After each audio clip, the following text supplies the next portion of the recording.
Breaking news असां share कंदासीं। कराची में शहदादपुर में एक्साइज़ की कार्रवाई, जवाबदार गिरफ्तार, 3 किलो चर्स हथ। अवाखे अपडेट दे रहा आहियूं। एक्साइज़ शहदादपुर सर्किल की टीम वापडा रोड वेझो कार्रवाई कई है। कार्रवाई दौरान मंशियात फरोश रज़ा मोहम्मद के गिरफ्तार किया वियो। गिरफ्तार जवाबदार के कब्जे में 3 किलो चर्स हथ किया वियो। केस दाखिल किया वियो है। अवासा अहम खबर शेयर कंदासीं। कराची का शहदादपुर में एक्साइज़ की कार्रवाई थी है। जवाबदार के गिरफ्तार किया वियो। 3 किलो चर्स हथ किया है। एक्साइज़ खाते शहदादपुर सर्किल की टीम वापडा रोड वेझो कार्रवाई कई। कार्रवाई दौरान मुनशियात फरोश रज़ा मोहम्मद के गिरफ्तार किया वियो। गिरफ्तार जवाबदार के कब्जे में 3 किलो चर्स हथ करे केस दाखिल किया वियो है।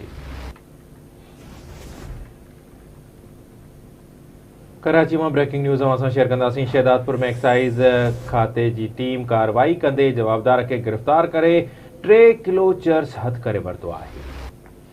अवाखे अपडेट दे रहा आहियूं। एक्साइज़ शहदादपुर सर्किल की टीम वापडा रोड वेझो कार्रवाई कई। कार्रवाई दौरान मंशियात फरोश रज़ा मोहम्मद के गिरफ्तार किया वियो। गिरफ्तार जवाबदार के कब्जे में 3 किलो चर्स हथ किया वियो। केस दाखिल किया वियो।